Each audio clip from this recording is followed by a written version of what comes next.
ಅಮ್ಮ ಈಗ present social ಮೀಡಿಯಾದಲ್ಲಿ ನಾವ್ ಏನೇ ಓಪನ್ ಮಾಡಿದ್ರು ನೀವೇ ಕಾಣಿಸ್ತಾ ಇದ್ದೀರಾ.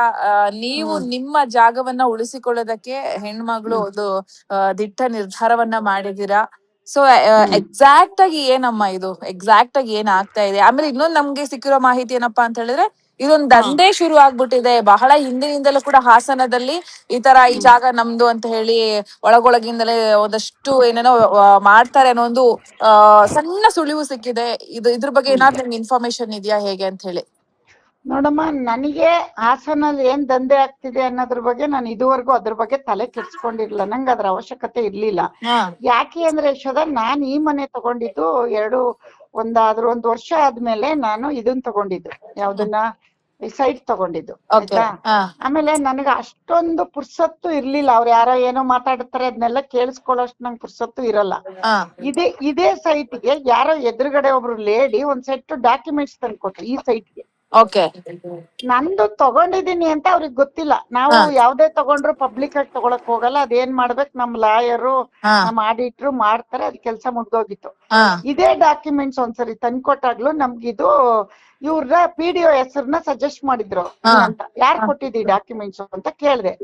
PDO ಕೊಟ್ರು, 3,000 ರೂಪಾಯಿ ಅಡಿಗಿದೆಯಂತೆ, ತಗೋತೀರಾ ಅಂತ ನಮ್ಗೆ ಪೇಪರ್ ಬಂತು. ಅವಾಗ ನಾನ್ ನಮ್ಮ ಅಕ್ಕನ ಮಗ ಇದ್ದಾನಲ್ಲ ಪ್ರಸಾದ್, ಅವನ್ನ ಕರೆದು ಕೊಟ್ಟಾಗ ಅವ್ನು ಇಲ್ಲ ಬಿಡಿ, ಇವೆಲ್ಲ ನಡೀತಾವ ಹಾಸನಲ್ಲಿ, ನೀವು ತಲೆ ಕೆಡ್ಸ್ಕೊಬಿಡಿ, ನಿಮ್ ಡಾಕ್ಯುಮೆಂಟ್ಸ್ ಇಟ್ಕೊಳ್ಳಿ, ಯಾಕಿದೆಲ್ಲ ಬಿಡಿ ಅಂದ್ಬಿಟ್ಟು ಬಿಟ್ಬಿಟ್ವಿ. ಆಯ್ತಾ.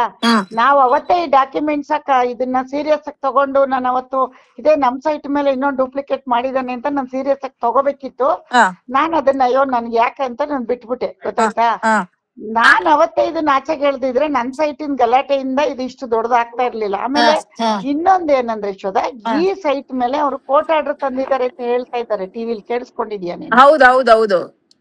ಖಂಡಿತ ಈ ಸರ್ವೆ ನಂಬರು, ಈ ಏನದು ಈ ಕೋಡು ಅಥವಾ ಈ ಚೆಕ್ ಬಂದಿ ಅಲ್ಲ, ಆಯ್ತಾ. ಅವರು ಏಕಾಏಕಿ ಕೋರ್ಟ್ ಆರ್ಡರ್ ಇಲ್ದೇನೆ, ಕಾರ್ಪೊರೇಷನ್ ಇಂದ ಆರ್ಡರ್ ಎಲ್ಲ ಒಂದ್ ಪ್ರೊಸೀಜರ್ ಇಲ್ದೆ ಬಂದು ಹೊಡೆದಿದ್ದಾರೆ. ಫಸ್ಟ್ ಆಫ್ ಆಲ್ ನಮ್ಗೆ ಒಂದು ಇಂಟಿಮೇಶನ್ ಕೊಡ್ಬೇಕು. ಈಗ ಆಯ್ತು, ಒಂದ್ ವೇಳೆ ಕೋರ್ಟ್ ಆರ್ಡರ್ ಅವರಂತೆ ಆಯ್ತು ಅನ್ಕೊಳ್ಳೋಣ, ಯಾವ್ದೋ ಜಾಗ ಇದಲ್ಲ, ಅವರು ಒಂದ್ ಇಂಟಿಮೇಶನ್ ಅಂತ ಹೇಳ್ಬೇಕು. ಈಗ ನಿನ್ GTV ಆಫೀಸ್ ನಂದೇ ಆಯ್ತು ಅಂದ್ರೆ ನಾನ್ ಬಂದು ಹೊಡೆಯಕ್ ಮುಂಚೆ ಗೌರ್ಮೆಂಟ್ ತಿಳಿಸ್ಬೇಕು, ಇದ್ ನಂದು, ಇವ್ರು ಬಿಡ್ತಾ ಇಲ್ಲ, ನಾನು ಹೊಡೆದಾಕ್ತಾ ಇದ್ದೀನಿ. ಅದು ಮಾಡಿಲ್ಲ ಫಸ್ಟ್ ಆಫ್ ಆಲ್. ಅದನ್ನ ನಾನ್ ಕೇಳೋದು, ಅದು ಕೋರ್ಟಲ್ಲಿ ಇದೆ. ಆಮೇಲೆ ನಾನು ಬಂದು ಕಾಂಪೌಂಡ್ ಹಾಕೊಳಕ್ ಬಂದಿದ್ದಾರೆ, ಕಾಂಪೌಂಡ್ ಅವ್ರು ಹೊಡೆದಾಕ್ಬಿಟ್ಟು ನಂದು ಅಂತ. ಅವಾಗ ನಾವ್ ಹಾಕೊಳಕ್ ಹೋದ್ವಿ, ಅಲ್ಲಿ ಜಗಳ ಆಯ್ತು ಅಷ್ಟೇ. ನಾನು ನನ್ನ ಆಸ್ತಿನ ನಾನು ಆತರ ರೌಡಿಸಮ್ಗೆಲ್ಲ ಬಿಡವಳು ಅಲ್ವೇ ಅಲ್ಲ. ಒಬ್ಬೊಬ್ರು 25 ಮೆಂಬರ್ಸ್ ಬರ್ತಾರೆ, ಏನ್ ಗೊತ್ತಾ, ಇದ್ರಲ್ಲಿ PDO ಬಂದು ನಮ್ಮ ಹತ್ರ ಸೆಟ್ಲ್ಮೆಂಟ್ ಬಂದಿದ್ದ. PDO ಬಂದು ನಮ್ಮ ಪ್ರಾಪರ್ಟಿ GPA ಹೋಲ್ಡ್ರು, ನಮ್ಮ ಅಕ್ಕನ ಮಗ ಪ್ರಸಾದಿ, ಪಕ್ಕದವ್ರು ನಟರಾಜು ಅವ್ರು ಇದಾರಲ್ಲ, ಪಕ್ಕದ ಸೈಟ್ ಓನರು, ಅವ್ರಿಬ್ಬರನ್ನು ಕರ್ದು ಫೋನ್ ಅಲ್ಲಿ 10 ಸರಿ ಫೋನ್ ಮಾಡಿ ಕರ್ದು ನಮ್ ಲಾಯರ್ ಆಫೀಸ್ ಹತ್ರ ಕೆಳಗಡೆ ಬಂದು ಸಿಕ್ಕಾಬಟ್ಟೆ ನಮ್ಮ ಅಕ್ಕನ ಮಗನಿಗೆ ಬೈಕ್ ಬಂದಂಗ್ ಮಾತಾಡ್ಬಿಟ್ಟು ಹೋಗಿದ್ದಾನೆ. PDO ನಟರಾಜು ಯಾರು, ಈಗ ಸತ್ಯಮಂಗಲ PDO ನಟರಾಜು, ನಮ್ಗೆ ಯಾರು ಡಾಕ್ಯುಮೆಂಟ್ಸ್ ಮಾಡ್ಕೊಟ್ಟಿದ್ದಾರೆ ಅವರು, ಆಯ್ತಾ. ಆ ಆಧಾರದ ಮೇಲೆ ನಾನು ನಮ್ಮ ಅಕ್ಕನ ಮಗನ್ ಕರೆದು ಈ ಸೈಟ್ ವಿಷಯದಲ್ಲಿ ನಾವ್ ಯಾರ್ಯಾರಿಗೋ ಬಿಟ್ಟಿಲ್ಲ, ನಿಮಗ್ ಬಿಡ್ತೀವಾ, ಬಿಡಲ್ಲ, ನೀವ್ ಸೆಟ್ಲ್ಮೆಂಟ್ ಮಾಡಿ ಅಂತ ಕೇಳುವಾಗ 10 ಜನ ಬಂದಿದ್ದಾರೆ. ಅವ್ನು ಯಾರ್ಯಾರು ಅಂತ ಗೊತ್ತಿಲ್ಲ, ಸುಮ್ನೆ ದಂಧೆ ತರ ಬಂದು. ದೇವರಾಜನು ಬಂದಿದ್ದಾನಾಗ, ನಟರಾಜು PDO ನಟರಾಜನು ಬಂದಿದ್ದಾನ. ಅವ್ರಿಬ್ರು ಗೊತ್ತು ನಮ್ಗೆ. ಮಿಕ್ಕಿದವರೆಲ್ಲ ಈ ಕುಡ್ಸ್ಕೊಂಡು 1,000 ರೂಪಾಯಿ 1,000 ಕೊಟ್ಟು ಕರ್ಕ ಬರೋದಂತ ಇವ್ರೆಲ್ಲ, ಆಯ್ತಾ. ನಮ್ಮ ಅಣ್ಣ, ನಮ್ ತಮ್ಮ, ನಮ್ ಚಿಕ್ಕಪ್ಪನ ಮಗ, ಈಗ 1,000 ಕೊಟ್ಟು ದಾಂಧಲೆ ಮಾಡಿ ಬನ್ನಿ ಅಂದ್ರೆ ಯಾರ್ ಬೇಕಾದ್ರೂ ಬರ್ತಾರಲ್ಲ, ಆತರ ಕರ್ಕೊ ಬಂದಿರೋದು. ನಮಗಾಗಿರೋದು, ನಮಗ್ ಸ್ವಂತವಾಗಿ ನಮ್ಮ ಅಕ್ಕನ ಮಗ PDO ಅನ್ನು ನಟರಾಜುನು ಇಬ್ರು ಬಂದು, ದೇವರಾಜುನು ಇಬ್ರು ಬಂದು ಧಮ್ಕಿ ಹಾಕಿ ಹೋಗಿರೋದು ಇದ್ರ ಹಿಂದೆ, ಆಯ್ತಾ. ಅದ್ರ ಜೊತೆಗೆ ಯಾವ ಆಧಾರದ ಮೇಲೆ ಹೇಳ್ತಿದ್ದೀರಾ ಅಮ್ಮ ಅಂತ ನೀವ್ ಕೇಳಿದ್ದಕ್ಕೆ ನಾನು ಹೇಳ್ತಾ ಇರೋದು, PDO ನಟರಾಜು ಇದೇ ವಿಷಯ ತಗೊಂಡು ಟಿವಿಲ್ ಮಾತಾಡ್ತಾವ್ರೆ, ಆಯ್ತಾ. ಯಾಕೆ ಮಾತಾಡ್ತಾವ್ರೆ ಅವರು? ಅವ್ರ ಹತ್ರ ಡಾಕ್ಯುಮೆಂಟ್ಸ್ ಇಲ್ಲ ಅಂದ್ಮೇಲೆ ಅದ್ ಅವ್ರಿಗೆ ಹೆಂಗ್ ಮಾಡ್ಕೊಟ್ಟಿದ್ದಾರೆ ಅಂತ ಇದು ಗೌರ್ಮೆಂಟ್ ಎನ್ಕ್ವೈರಿ ಮಾಡುತ್ತೆ, ಬಿಡಲ್ಲ ನಾನೀಗ ಇದನ್ನ ಇಷ್ಟ, ಆಯ್ತಾ. ಆಮೇಲೆ ಯಶೋದ, ಇನ್ನೊಂದು ಚೆಕ್ ಬಂದಿ ತಪ್ಪು. ಚೆಕ್ ಬಂದಿ ಇದೆಯಲ್ಲಮ್ಮ, ನನ್ ಸೈಟ್ ಚೆಕ್ ಬಂದಿಗೆ ರೈಟಿಗೆ ರೋಡ್ ಇದೆ, ದಕ್ಷಿಣಕ್ಕೆ ಪಶ್ಚಿಮಕ್ಕೆ ಮನೆ ಇದೆ, ಪೂರ್ವಕ್ಕೆ ನಟರಾಜು ಇದಾರಲ್ಲ, ಬೆಂಗಳೂರು ನಟರಾಜು ಅವರು ಪ್ರಾಪರ್ಟಿ ಓನರು, ಅವ್ರದ್ದು ಶೆಡ್ ಇದೆ, ಎಡಕ್ಕೆ ಖಾಲಿ ಜಾಗ ಇದೆ. ಇವ್ರ ಚೆಕ್ ಬಂದಿಲಿ ಬರೀ ಹೊಲ ತೋರ್ಸಿದಾರೆ. ಯಾಕೆ ತೋರ್ಸಿದಾರೆ? ಈಗ ನಿನಗ್ ಗೊತ್ತಾಗುತ್ತಲ್ವಾ, ಈಗ ನಿಮ್ ಜಾಗದಲ್ಲಿ ಏನೇನಿದೆ, ನನ್ ಜಾಗದಲ್ಲಿ ಗೌರ್ಮೆಂಟ್ ಮಾಡೋದು, ನಾವು ಮಾಡಲ್ಲ. ಕೋಡ್ ಅಂತಾನೆ ಇರುತ್ತೆ ಅಲ್ವಾ, ನಿಮ್ದೊಂದ್ ಬೇರೆ ಇರುತ್ತೆ. ಆಮೇಲೆ ಪೋಡು ತಪ್ಪು, ತಪ್ಪು, ಸರ್ವೆ ನಂಬರ್ ತಪ್ಪು, ಆಯ್ತಾ? ಇದೆಲ್ಲ ಗೊತ್ತಿದ್ದು ದಾಂದ್ಲೆ ಮಾಡ್ಬಿಟ್ಟು ಯಶೋರಮ್ಮ ಅಲ್ವಾ ನಾವು, ಬೇಗ ರೀಚ್ ಆಗ್ಬಿಡುತ್ತಲ್ಲ. ಅಲ್ಲ, ದೊಡ್ಡ ದೊಡ್ಡವ್ರಿಗೆ ಇದೇ ರೀತಿ ಈ ಒಂದು ತಂಡ ಇದೇ ರೀತಿ ಬಹಳ ಹೇಳ್ತೀನಿ ಕೇಳಮ್ಮ, ಇದಕ್ಕೊಂದು ಹೇಳ್ತೀನಿ ಕೇಳು. ಇವ್ರು ಹಿಂದೆ ಆಲೂರ್ ಹತ್ರ ಒಂದು ಜಾಗದಲ್ಲಿ ಸೆಲೆಬ್ರಿಟಿ ಹೆಸರು ಬೇಡ, ತುಂಬಾ ನನಗೆ ನಿನ್ಗೆ ಗೊತ್ತಿರೋ ಸೆಲೆಬ್ರಿಟಿ, ಅವ್ರು ಈಗಿಲ್ಲ, ಆಯ್ತಾ? ಆ ಸೆಲೆಬ್ರಿಟಿ ಟೀಮ್ ಅಲ್ಲಿ ಅವ್ರೇನೋ ಒಂದ್ ದೊಡ್ಡ ಜಾಗ ಮಾಡ್ರೆ ಅಲ್ಲೂ ಹೋಗಿ ದಾಂದ್ಲೆ ಮಾಡಿ ಸೆಟ್ಲ್ಮೆಂಟ್ ಮಾಡಿಸ್ಕ ಬಂದವ್ರೆ. ಇದು ಹಿಂದೆ ಆಗಿದೆ ಅಂತ ನಾವು ಮಾಹಿತಿ ತಗೊಂಡಿದೀವಿ. ಇವನು ಅವ್ನ ದೇವರಾಜು ನಟರಾಜು ಭಾವ ಅಂತ ಅವ್ನೆಲ್ಲೂ ಹೇಳಿಲ್ಲ, ನಾವು ಪತ್ತೆ ಮಾಡಿದ್ಮೇಲೆ ಹೇಳಿರೋದು. ಹೇಳ್ಬೋದಿತ್ತಲ್ಲ, ನಾನು ಕೇಳಿದಾರೆ ನಿಮ್ ಟಿವಿ ಅವರು, ಯಾವಾಗ್ಲೂ ನಟರಾಜು ಹೆಸರು ತೆಗಿತಾರಲ್ಲ ಅಮ್ಮ ಯಾಕೆ ಅಂದ್ರೆ, ನಂಗೆ ಗೊತ್ತಿಲ್ಲ ಅಂತ ಹೇಳಿದಾನೆ. ಯಾಕೆ ಹೇಳ್ಬೇಕು, ಅವ್ರು ನಮ್ ಭಾವ. ಆಮೇಲೆ ಅವನು ಸಿಕ್ಕಾಬಟ್ಟೆ ಆಸ್ತಿ ಮಾಡ್ಕೊಂಡಿದ್ದಾನಂತೆ ಅಲ್ಲಿ. ನನ್ಗೆ ತುಂಬಾ ಜನ ಇಲ್ಲಿ, ನಾನು ಇದೇ ಊರವಳಲ್ವೇ, ನಮ್ಮ ಅಮ್ಮ ನಮ್ಮ ಹತ್ರ ಅಷ್ಟು ಕೇಳ್ದ, ನಮ್ಮ ಹತ್ರ ಇಷ್ಟು ಕೇಳ್ದ, ನಮ್ಗ ಹಂಗ್ ಮಾಡೋನು, ನಮ್ಗೆ ಹಿಂಗ್ ಎಲ್ಲ ಬಂದ್ ನನ್ಗೆ ಹೇಳ್ತಾರೆ. ಅವ್ನ್ ತಿಳ್ಕೊಂಡಿರ್ಬೇಕು, ಆಯ್ತಾ? ಈಗ್ಲೂ ನನ್ನ ಕೇಳ್ತಾವ್ರೆ. ನಿಮ್ಮ ಹತ್ರ ಈಗ ಪಕ್ಕಾ ದಾಖಲೆ ಇದೆ, ಎಲ್ಲವೂ ಇದ್ದ ಮೇಲೂ ಕೂಡ ಈ ತರ ಮಾಡಿ ಅವ್ರಿಗೆ ಇನ್ನೇನು ಏನ್ ಪಡ್ಕೊಳಕ್, ಅಥವಾ ಏನ್ ಅವ್ರಿಗೆ ಜನಪ್ರಿಯತೆ ಬೇಕಿತ್ತ, ಹೇಗೆ? ರೋಡೇಶದ ಒಂದ್ ಹೇಳ್ತೀನಿ ಕೇಳಿ, ಇದ್ರಲ್ಲಿ 2 ಬೆನಿಫಿಟ್ ಹೆಂಗ್ ಗೊತ್ತೇನಮ್ಮ. ಒಂದು, ನಾನು ಯಶಮ್ಮ ಸುದ್ದಿ ಆಯ್ತಾರೆ ಟಿವಿಲ್ ಕೂತ್ಕೊಂಡ್ ಬಿಲ್ಡಪ್ ತಗತಾರ, ಅವ್ರನ್ನ ಯಾರಮ್ಮ ಕರ್ದು ಇಷ್ಟೊಂದ್ ಪೋಸ್ ಕೊಡ್ತಾ ಇದ್ರು, ನಮ್ದಾಗಿದ್ಕೆ ಇಷ್ಟೊಂದ್ ಪೋಸ್ ಬರ್ತೈತೆ ಯಶೋರ್ ಮನೆ ಗಲಾಟಿ ಅಂತ ಅಲ್ವಾ? ಫೇಸ್ ಹೈಲೈಟ್ ಆಗ್ತಲ್ಲ ಅವ್ರಿಗೆ, ಅದೊಂದಾಯ್ತಾ? ಎರಡನೇದು ಬಿಟ್ಟಿ ಸೈಟ್ 40-60 ಅವರೇ ರೈಟ್ ವ್ಯಾಲ್ಯೂ ಕಟ್ತಾವ್ರಲ್ಲ, 2 ಕೋಟಿ ಆಗುತ್ತೆ ಅಂತ.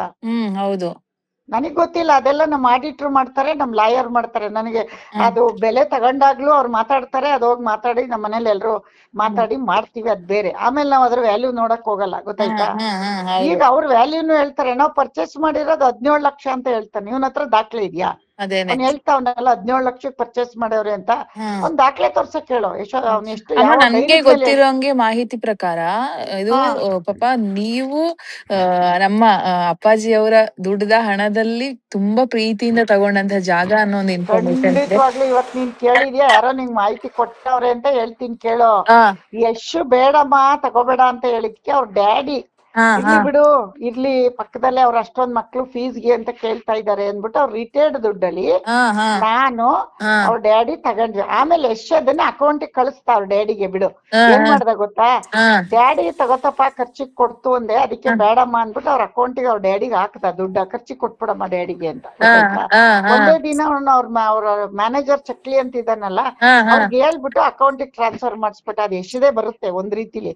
ಆದ್ರೆ ಅವ್ರ ಡ್ಯಾಡಿಗೆ ಏನಂದ್ರೆ ಸೆಂಟಿಮೆಂಟ್ ಅಂತ, ನಾವ್ ಇವತ್ಗೂ ಅವ್ರ ದುಡ್ಡಲ್ಲೇ ತಗೊಂಡಿದ್ದು ಅಂತ ನಮ್ಗೊಂದ್ ಸೆಂಟಿಮೆಂಟ್ ಅವ್ರಿಗೆ ಇರ್ಲಿ ಅಂತ. ಪಾಪ ಅವ್ರು ಅವ್ರ ಹೆಸ್ರಲ್ಲೇ ಮಾಡ್ಕೋಬೋದಿತ್ತು, ಅವ್ರು ಮಾಡ್ಕೊಳಲ್ಲ, ಎಲ್ಲೂ ಮಾಡ್ಕೊಳಲ್ಲ, ನಂಗ್ ಬೇಡ ಅಂತ. ಈ ತರ ಏನೀಗ ಅಲ್ಲಿ ಈ ತರ ದಂಧೆ ಮಾಡ್ಕೊಂಡು ಹೆದರ್ಸ್ಕೊಂಡು ಬೇರೆಯವರ ಭೂಮಿಗಳನ್ನ ಕಬಳಿಸೋರ ವಿರುದ್ಧ ನಿಮ್ಮ ಹೋರಾಟ ಇರುತ್ತೆ ಮುಂದಿನ ದಿನಗಳಲ್ಲಿ ಅಂತ ಅನ್ಸುತ್ತೆ ನಿಮ್ ಮಾತುಗಳನ್ನ ಕೇಳಿದ್ರೆ ನಂಗೆ. ಖಂಡಿತವಾಗ್ಲೂ ಯಶೋದ. ನೋಡು, ನಾನು ಇದ್ರ ಮುಖಾಂತರ ಹೆಣ್ಣು ಮಕ್ಳಿಗೆ ಒಂದ್ ಮಾತು ಹೇಳ್ತೀನಿ, ನೀವ್ ಫಸ್ಟ್ ತಪ್ಪು ಮಾಡಕ್ ಹೋಗ್ಬೇಡಿ.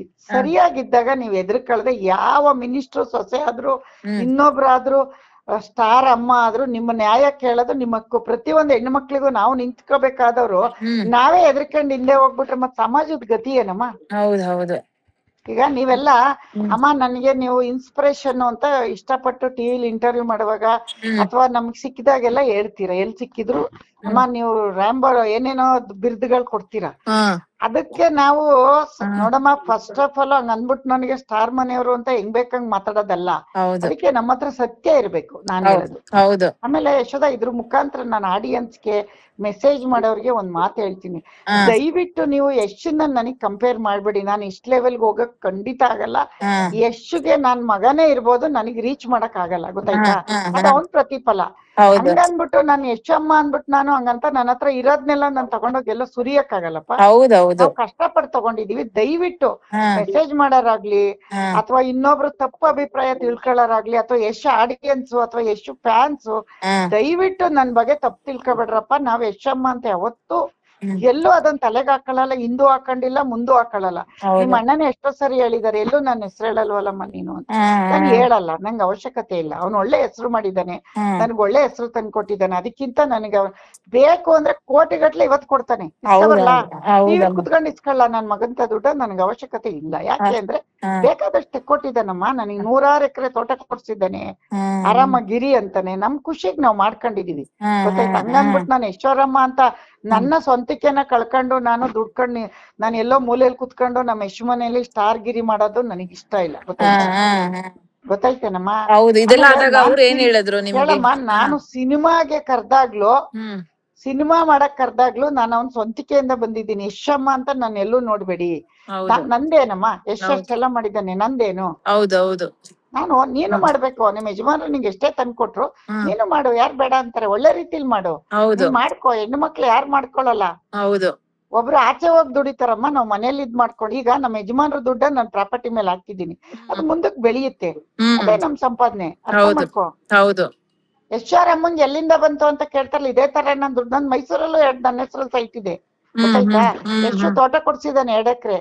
ಹಂಗಂದ್ಬಿಟ್ಟು ನಾನು ಇದೇ ಅಂದ್ಬಿಟ್ಟು ರೋಡಲ್ಲಿ ನಿಂತ್ಕೊಂಡ್ ಬೀದಿಲ್ ನಿಂತ್ಕೊಂಡ್ ನೋಟ್ ಹಂಚಿಲ್ಲ. ನಮ್ಮ ಅವ್ನು ಹಂಚ್ತಾನೆ, ಹಂಚಾಗ್ ಮಾಡಿದೀವಿ, ಹಂಚ್ತಾನೆ. ನಾವೆಲ್ಲಿಂದ ಹೋಗೋಣ, ಹಿಂದೆ ಓಡೋಗೋಣ. ಇದಕ್ಕೆ ಯಶೋದ ನಾನು ಹೇಳ್ತಾ ಇರೋದು, ದಯವಿಟ್ಟು ಯಶ್ ಅಭಿಮಾನಿಗಳು ತಪ್ಪು ತಿಳ್ಕೊಬೇಡಿ. ಯಶ್ ಅವ್ರ ಮನೆಯವರು ನಿಮ್ ಅಣ್ಣನ್ ತರನೇ ಅಪ್ಪ. ಆದ್ರೆ ನಾವ್ ಆಚೆ ಬರ್ಲಿಲ್ಲ ಅಂದ್ರೆ ನಿಮ್ ಅಣ್ಣ ಆಚೆ ಬರಕ್ಕಾಗಲ್ಲ. ನಿಮ್ ಅಣ್ಣನ ಹೆಲ್ಪ್ ಎಲ್ಲ ನಾನ್ ತಗೊಳಕ್ಕೆ ಹೋಗಲ್ಲ. ಅವನ್ ಪಾಡಿಗೆ ದುಡಿಲಿ. ನೋಡಮ್ಮ, ನೀನ್ ಕರಿ ಬರ್ತೀನಿ, ಕರೆಕ್ಟ್ ಆಗಿರ್ಬೇಕು ನಿಂದು ಪೇಪರ್ ಬಂದ್ ನೋಡೋದಕ್ಕೆ. ಹೌದು ಮಾಮ, ಮುಂದೆ ನಿಮ್ಮ ನಡೆ ಹೇಗಿರುತ್ತೆ ಈ ವಿಚಾರ? ನಡೆ ಮುಂದೆ ನೀನ್ ನೋಡು. ನಾನ್ ಇವಾಗ ಇದ್ರ ಮುಖಾಂತರ ಇದ್ರ MP ಶ್ರೇಯಸ್ ಹತ್ರ ಹೋಗ್ತೀನಿ. ಶ್ರೇಯಸ್ಗೆ ಇದನ್ನ ಪೂರ್ತಿ ತೋರಿಸ್ತೀನಿ. MP ನಮ್ ಇವಾಗ ಪ್ರೆಸೆಂಟ್ MP ಅವ್ರ ಆಕ್ಷನ್ ತಗೊಳ್ಳೇಬೇಕು. ನನ್ನ ಪರವಾಗಿ ಪೊಲೀಸ್ ಕೆಲಸ ಮಾಡಿಲ್ಲ ಇಲ್ಲಿ ಹಾಸನಲ್ಲಿ, ಗೊತ್ತಾಯ್ತಾ. ಪೊಲೀಸು ಕಳ್ಳರ ಪರವಾಗಿ ಕೆಲಸ ಮಾಡ್ತಿದಾರೆ. ಇದನ್ನ ನೀನು ಹೈಲೈಟ್ ಮಾಡಿ ಹೇಳ್ಬೇಕು, ಮಾಡಿಸ್ಬೇಕು ಪ್ರೋಗ್ರಾಮ್. ನಾನ್ ಹೇಳಿದೀನಿ ಅಂತಾನೆ ಹೇಳು. ರಾಘವೇಂದ್ರ ಅಂತ ಪೊಲೀಸು, ಗೊತ್ತಾಯ್ತಾ. ಅವ್ರು ನಮ್ದು ಪೇಪರ್ ಅಲ್ಲಿ ಕರೆಕ್ಟ್ ಆಗಿದ್ರು, ಕೋರ್ಟ್ ಅಲ್ಲಿ ಇದ್ರು ಆಪ್ ಆಗ್ಲಿ ಅಮ್ಮ. ಈ ಮನೆಗ್ ಬಂದ್ ದಾನ್ಲೆ ಮಾಡ್ತಾವ್ರೆ ಪೊಲೀಸ್ ಹೆಲ್ಪ್ ಇಲ್ಲ ಅಂದ್ರೆ. ಹಾಸನದಲ್ಲಿ ಏನ್ ಮಾಡ್ತಾ ಇದೆ ಸರ್ಕಾರ? ಸರ್ಕಾರ ಎಲ್ಲಿಗೆ ಹೋಗ್ತಿದ್ಯಮ್ಮ? ಹಾಸನದ ಏನ್ ಮಾಡ್ತಿದ್ಯಮ್ಮ? ನಮ್ಗೊಂದ್ ಸೆಕ್ಯೂರಿಟಿ ಕೊಡಕ್ ಆಗಲ್ಲ ಅಂದ್ರೆ ಏನಮ್ಮ? ಸಾಮಾನ್ಯ ಜನಗಳು ಹೆಂಗಮ್ಮ ನಿಂತ್ಕೋತಾರೆ ನಮ್ಮಂಗೆಲ್ಲ ಆಚೆ ಬಂದು? ಅದಕ್ಕೆ ಇದನ್ನ ನಿಜವಾಗ್ಲು ಅವ್ ಅಜ್ಜಿ ಹತ್ರನು ಯಾವ್ದೇ ರೀತಿ ಕರೆಕ್ಟ್ ಆಗಿರೋ ಚೆಕ್ ಬಂದಿ ಇಲ್ಲ. ಆ ಅಜ್ಜಿ 16 ಮಾಡಿಸ್ಕೊಂಡಿದೆ. ಆ ಅಜ್ಜಿ ಬರೀ ಹೊಲ ಅಂತ ತೋರ್ಸಿದ. ಅವಾಗ ಈ ಮನೆ ಇದೆ, ಈ ಮನೆ ತೋರ್ಸಿಲ್ಲ. ರೋಡ್ ಆಗಿದೆ, ರೋಡ್ ತೋರ್ಸಿಲ್ಲ. ಈ ಅಜ್ಜಿನ ಇವನು ಇಬ್ರು ಸೇರ್ಕೊಂಡ್ ಫೇಕ್ ಮಾಡ್ತಾವ್ರ ಸರ್ಕಾರಕ್ಕೆ. ನಟರಾಜು ಎಲ್ಲ, ನಟರಾಜು, ದೇವರಾಜು, ಲಕ್ಷ್ಮಮ್ಮ 3 ಜನ ಫ್ರಾಡು. ಯಾಕೆ ಅಂತ ಕೇಳು. ಅವ್ರ ಹಿಂದೆ ಯಾರ್ಯಾರಿಗೋ ಬರ್ಕೊಟ್ಟು ಹೋಗಿದ್ದಾರೆ. ಕೋರ್ಟ್ ಅಲ್ಲಿ ಇದೆ ಲಕ್ಷ್ಮಮ್ಮನ ಬಗ್ಗೆ ಕೇಸು. ಇವ್ರು ಯಾಕೆ ಮಾತಾಡ್ತಾ ಇಲ್ಲ? ಅವಜ್ಜಿನ ಯಾಕೆ ಕರ್ಕ ಬರ್ತಾ ಇಲ್ಲ ಇವ್ರು? ಅವಜ್ಜಿ ಎಲ್ಲಿಂದ ಬರುತ್ತೆ? ಮಾರ್ಕೊಂಡ್ ಹೋಗ್ಬಿಟ್ಟೈತೆ. ಅವಜ್ಜಿದ್ ಕೋರ್ಟ್ ಅಲ್ಲಿ ಇದೆ ಕೇಸು. ಹೌದೌದು. ನನ್ 3 ಪ್ರಾಪರ್ಟಿ 45 years ಇಂದ ಪಕ್ಕ ಇದೆ. ಹಂಗನ್ಬಿಟ್ಟು ಇವನ್ ಬಂದು ಹೊಡೆದ. ಅವನು ಸೆಟ್ಲ್ಮೆಂಟ್ ಬಂದಿದ್ದ, ನಾವ್ ಕೊಟ್ಟಿಲ್ಲ ಅಂತ ಬಂದ್ ಕಾಂಪೌಂಡ್ ಹೊಡ್ದಿದ್ದಾನೆ. ಯಾರು? PDO ನಟರಾಜು, ಅವ್ರ ಭಾವ ದೇವರಾಜು, ಇನ್ನ ಒಂದ್ 10 ಜನ ರೌಡಿಗಳು ಎಲ್ಲ ಬಂದು ಈ ಕೆಲಸ ಮಾಡಿದ್ದಾರೆ. ಇದನ್ನ ಹಾಸನ ಸರ್ಕಾರಕ್ಕೆ ನೀವು ಬರ್ದು ತಿಳಿಸಿ. ಚಾನಲ್ ಅವರು ನಾವ್ ಹೇಳ್ತಾ ಇದೀವಿ. ಓಕೆ ಅಮ್ಮ, 100% ನ್ಯಾಯದ ಪರವಾಗಿ ಎಲ್ಲವೂ ಇರುತ್ತೆ. ನಿನಗೆ ನಾನು ನೀನ್ ಕೇಳಿದಕ್ಕೆ ನಾನು ನೀಟಾಗಿ ಹೇಳ್ತಾ ಇದ್ದೀನಿ. ಯಾಕೆ ಹೇಳು? ನಿನಗ್ ಗೊತ್ತು ಅಮ್ಮ ಏನು ಅಂತ. ನೀನ್ ಯಾವತ್ತು ನಮ್ಮ ಮನೇಲಿ ಇವತ್ ನೋಡಿಲ್ಲ. ನೀನ್ ಎಷ್ಟು ಬಂದಾಗಿಂದ, ಎಷ್ಟು ಇಂಟರ್ವ್ಯೂ ಇಂದ ನಿಮ್ ಚಾನಲ್ ನೀವು ನೋಡ್ಕೊ ಬಂದಿದೀರ. ಇವತ್ತು ಏನೋ ದುಡ್ಡು ಬಂತು ಅಂತ ಯಾವ್ಯಾವ್ದೋ ಫೇಕ್ ತಗೊಳಕ್ ಆಗಲ್ಲ ನಾವು. ಹೌದಮ್ಮ, ಅರ್ಥ ಆಯ್ತಾ ನಿಂಗೆ? ಹೌದಮ್ಮ. ನಮ್ಗೆ ಅದಕ್ಕೆ ನನಗೆ ಈ ತರದೆಲ್ಲ ಒಂದು ಗುಸು ಕೇಳಿಸ್ತು. ಅದಕ್ಕೆ ನಾನೇ ನಿಮ್ಮನ್ನ ಕಾಲ್ ಮಾಡಿ ವಿಚಾರಿಸ್ಬೇಕು ಅಂತ. ಡ್ಯಾಡಿ ದುಡ್ಡಲ್ಲಿ ತಗೊಂಡಿದ್ ನಿಜ. ಆದ್ರೆ ಅದನ್ನ ಮತ್ತೆ ಎಷ್ಟು ಅಕೌಂಟಿಗೆ ದುಡ್ಡು ಹಾಕ್ಬಿಟ್ಟ ಅವ್ರ ಡ್ಯಾಡಿಗೆ. ಅವ್ನ್ ಏನ್ ಮಾಡ್ದ ಗೊತ್ತಾ? ಅಮ್ಮತ್ ಬೇಡ ತಗೊಂಡೆ ಕಣೋ ಮಗ, ಡ್ಯಾಡಿ ಕೊಡ್ತು ದುಡ್ಡ ಅಂದೆ. ಏನಕ್ಕಮ್ಮ ಡ್ಯಾಡಿ ಹತ್ರ ಇಸ್ಕೊಳಕ್ ಹೋದೆ ಅಂದ್ಬಿಟ್ಟು ಅವ್ನ್ ಒಂದೇ ದಿನ ಅವ್ರ ಮ್ಯಾನೇಜರ್ಗೆ ಹೇಳ್ಬಿಟ್ಟು ದುಡ್ಡು ಟ್ರಾನ್ಸ್ಫರ್ ಮಾಡ. ಓಕೆ ಸರಿ ಅಮ್ಮ. ಓಕೆ, ಹಂಗಾರೆ ನೋಡೋಣ ಏನೇನ್ ಆಗುತ್ತೆ. 100% ನೀವಮ್ಮ ಫೈಟ್ ಇದ್ದೇ ಇರುತ್ತೆ. ಈಗ ಇನ್ನೊಂದ್ ಹೇಳ್ತೀನಿ ಕೇಳಮ್ಮ. DC ಆಫೀಸ್ ಕೊಟ್ಟಿದ್ದೀನಿ, ಕಮಿಷನರ್ ಕೊಟ್ಟಿದ್ದೀನಿ, ಪೊಲೀಸ್ ಅವ್ರ ಬಗ್ಗೆನು ವರದಿ ಒಪ್ಸಿದೀನಿ, ಶ್ರೇಯಸ್ಗೆ ಹೇಳಿದೀನಿ, ಆಮೇಲೆ ಸ್ವರೂಪ್ಗೆ ಹೇಳಿದೀನಿ. ಇಬ್ರುನು ನನ್ನ ಪೇಪರ್ನ ತಂದು ಸ್ವರೂಪ್ ಕರೆದ್ರು ಬನ್ನಿ ಅಮ್ಮ ಅಂತ. ನಾನ್ ಏನ್ ಮಾಡ್ದೆ, ಅವ್ರಿಗೆ ಪ್ರೆಸೆಂಟ್ ಯಾಕೆ ಪೇಪರ್ DC ಆಫೀಸ್ ಕೊಡೋಣ, ಅಲ್ಲಿ ನೋಡ್ಲಿ ಅವ್ರಿಗೆ ಯಾಕೆ ತೊಂದ್ರೆ ಅಂದ್ಬಿಟ್ಟು ನಮ್ಮ ಶ್ರೇಯಸ್ ಆಗ್ಲಿ ಸ್ವರೂಪ್ ಆಗ್ಲಿ ಈಗ ಪ್ರೆಸೆಂಟ್ ಬೇಡ, ಗೌರ್ಮೆಂಟ್ ಇದೆಯಲ್ಲ, ನನ್ ಪೇಪರ್ ಕರೆಕ್ಟ್ ಆಗಿದೆ, DC ಆಫೀಸ್ ಕೊಟ್ಟಿದ್ದೀನಿ. ಓಕೆ ಅಮ್ಮ, ಆಯ್ತು. ನೀವು ಈಗ ಇದೆಲ್ಲ ನೋಡ್ತಾ ಇರೋ ಜನ ಇನ್ನೊಂದು ಎಲ್ಲ ಟ್ರೋಲ್ ಮಾಡ್ತಾ ಇದಾರೆ. ಬಿಗ್ ಬಾಸ್ ಹೋಗ್ಬೇಕಂತೆ ಅಮ್ಮ ನೀವು ನೆಕ್ಸ್ಟ್ ಸೀಸನ್ಗೆ. ಅಯ್ಯೋ ಸದ್ಯ ನನಗೆ ಯಾಕಮ್ಮ ಬಿಗ್ ಬಾಸ್, ನನಗೇನಮ್ಮ ಕಡಿಮೆ. ಒಂದಿನಕ್ಕಾದ್ರೂ ಹೋಗ್ ಬಂದ್ಬೇಕಂತೆ ನೀವು. ಕೇಳಿಲ್ಲಿ ನಾನು ಆತರ ಸುಮ್ನೆ ಹೋಗಿ ನಾನು ಯಾರತ್ರ ಬಿಗ್ ಬಾಸ್ ಹೋಗ್ಬೇಕು ನನಗೆ ಆತರ. ನೀವು ಹೋಗೋದಲ್ಲ, ನಿಮಗೆ 100% ಕಾಲ್ಗಳು ಬರುತ್ತೆ. ಅವಾಗ ಒಂದಿನ ಮಟ್ಟಿಗಾದ್ರೂ ಹೋಗ್ತಾರಾ ಅಂತ ಅಭಿಮಾನಿಗಳು ಕೇಳ್ತಾ ಇದಾರೆ. ಖಂಡಿತ ಹೋಗಲ್ಲ ನಾನು. ನನ್ನ ಅಭಿಮಾನಿಗಳನ್ನೆಲ್ಲ ಒಂದು ಜೀ ಟಿವಿ ಕರಿ ಕುತ್ಕೊಂಡು ಅಲ್ಲಿ ಮಾತಾಡ್ತೀನಿ. ಸರಿ ಅಮ್ಮ, ಓಕೆ ಅಮ್ಮ. ನಿನ್ ಚಾನಲ್ ಕರಿ, ನಿನ್ ಚಾನಲ್ ಅಲ್ಲಿ ಬಂದ್ ಮಾತಾಡ್ಕೊಡ್ತೀನಿ. ಸರಿ ಅಮ್ಮ, 100% ನಿಮ್ ಹೋರಾಟ ಮುಂದುವರಿಲಿ. ನಿಮ್ಮ ಏನು ಅದು ಜಾಗ ಇದೆ ಅದು ನಿಮ್ದು ಆಗುತ್ತೆ ಅಂತ ಹೋಪ್ ಇದೆ. ಥ್ಯಾಂಕ್ ಯು ಅಮ್ಮ, ಶ್ರೀ ಕನ್ನಡ ನ್ಯೂಸ್ ಜೊತೆ ಮಾತಾಡಿದಕ್ಕೆ. ನಿನ್ ಕಡೆಯಿಂದ ಗಿಲ್ಲಿ ಹತ್ರನು ಮಾತಾಡ್ಸಿದ್ಯಾ, ನೀನ್ ಕೇಳ್ದೆ ಅಂತ ನಾನ್ ಗಿಲ್ಲಿಗ್ ಮಾತಾಡ್ಕೊಟ್ಟಿದ್ದೀನಿ. ನಮ್ಮ ಹುಡ್ಗ ನಮ್ಗೆ ಬಡವ್ರ ಮಗ, ಮಗ ಅಲ್ಲ ರೈತರ ಮಗ. ರೈತರ ಮಗ ಹೇಳೋ, ಕೋಟಿಗಟ್ಲೆ ಆಸ್ತಿ ಇದೆಯಮ್ಮ. ಇವತ್ತವ್ರದ್ದು 1 ಎಕರೆ ಆಸ್ತಿ ಗಿಲ್ಲಿ ಅವ್ರದ್ದು ಎಷ್ಟ ಕೋಟಿಗೆ ಹೋಗುತ್ತಮ್ಮ. ಅವ್ನ್ ಕೋಟ್ಯಾಧೀಶ್ವರ ಅಂತ ಕರಿಬೇಕು, ಅವನ್ನ ಬಡವ್ರ ಮಗ ಅಂತ ಕರಿಬಾರ್ದಮ್ಮ. ಇದನ್ನೊಂದು ಹೈಲೈಟ್ ಮಾಡಿ ಹಾಕಮ್ಮ. ಸರಿ ಅಮ್ಮ, ಆಯ್ತು. ಏನ್ ಗೊತ್ತೇನಮ್ಮ, 1 ಎಕರೆ ಜಮೀನು ಅವನು. ಆಮೇಲೆ ಅವ್ನ ಟ್ಯಾಲೆಂಟೇ ಕೋಟಿ ಅಮ್ಮ. ಅವನು ಟ್ಯಾಲೆಂಟ್ ಎಲ್ಲದಕ್ಕಿಂತ ನಮ್ಮ ಅಭಿಮಾನಿಗಳು ಬಡವ್ರ ಮಗ ಅಂತ ಅವನ್ನ ಅಕ್ಸೆಪ್ಟ್ ಮಾಡ್ಕೊಂಡಿದ್ದಾರೆ. ಅಂದ್ರೆ ದೌಲತ್ ಇಲ್ಲ ಅಂತ ತಗೊಂಡಿದ್ದಾರೆ. ದೌಲತ್ತಿಗೆ ಜನ ತಗೊಳಲ್ಲ. ದಯವಿಟ್ಟು ಅಭಿಮಾನಿಗಳ್ಗೊಂದ್ ರಿಕ್ವೆಸ್ಟ್ ಅಪ್ಪ, ನಿಮ್ ಅಣ್ಣನ್ ಲೆಕ್ಕಕ್ ನಮ್ಮನ್ನ ಹಾಕ್ಬೇಡ್ರಪ್ಪ. ನಾನು ಅಂಕಲ್ ತುಂಬಾ ಕಷ್ಟಪಟ್ಟು ದುಡ್ಡು ಮಾಡಿ ನಿಮ್ ಅಣ್ಣನ ಆ ಲೆವೆಲ್ಗೆ ತಂದಿದೀವಿ. ನಮ್ ದುಡ್ಡಲ್ಲಿ ನಾವ್ ದುಡ್ಕೊಂಡಿದೀವಪ್ಪ. ನಿಮ್ ಅಣ್ಣನ್ ಮೇಲೆ ಡಿಪೆಂಡ್ ಆಗಿ ಅಂತ ದಯವಿಟ್ಟು ನಮ್ಗೆ ಹೇಳ್ಕೊಡ್ಬೇಡ್ರಪ್ಪ. ನಿಮ್ ಅಣ್ಣ ಯಾವತ್ತಿದ್ರು ನಮ್ ಪಿಲ್ಲರು, ನಮ್ ಬೆನ್ನೆಲ್ಬು. ಅದ್ ಇದ್ದದ್ದೇ. ನಿಮ್ಗೂ ಅವ್ರು ನಿಮ್ ಅಣ್ಣ ಇರ್ತಾರೆ, ನಮ್ಗೂ ಇರ್ತಾರೆ. ಬಟ್ ನಮ್ದೇನಪ್ಪ ಇಲ್ಲಿ, ನಾವೇನ್ ದುಡಿಬೇಕು? ನಮ್ಮನ್ನ ಹೆಣ್ಮಕ್ಳಿಗೆ ನಮ್ಮಿಂದ ಒಂದು ಯಶೋದ, ನಿನ್ಗೂ ನಾನು ಎಷ್ಟೋ ಸರಿ ಹೇಳಿದೀನಿ, ನೀನ್ ಮಾಡಮ್ಮ, ದುಡ್ಕೊಳಮ್ಮ, ನಿಮ್ ಯಜಮಾನ್ರೆ ಕೊಡ್ಬೇಕು ಅಂತ ಕಾಯ್ಬೇಡ ಕಣಮ್ಮ. ನೀನ್ ಯಾಕಮ್ಮ ಕೆಲ್ಸಕ್ ಹೋಗ್ತಿದ್ಯಾ? ನಿಮ್ ಯಜಮಾನ್ರು ನೀನ್ ಸಾಕ್ತಾ ಇಲ್ವೇನಮ್ಮ? ನಿಂದೇನಮ್ಮ? ನೀನ್ ಇವಾಗ ಯಶೋಧ ಪೂಜಾರಿ ಅಂತ ನಾವೆಲ್ಲ ಯಾಕೆ ಮಾತಾಡ್ತೀವಿ ಹೇಳು? ನೀನ್ ಜಿ ಟಿವಿಲಿ ಇರೋದಕ್ ಮಾತಾಡಿಸ್ತೀವಿ ಅಷ್ಟೇ ಅಮ್ಮ. ನನ್ನ ಅತ್ತೆ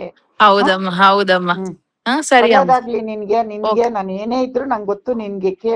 ನೀನು ಕರೆಕ್ಟ್ ಆಗಿ ಅಮ್ಮನ್ನ ಅರ್ಥ ಮಾಡ್ಕೊಂಡಿದ್ಯಾ. ಆಮೇಲೆ ನಮ್ಮೆಲ್ಲಾ ಹುಡುಗಿರು ದೀಪಿಕಾ ಎಲ್ರಿಗೂ ಗೊತ್ತು.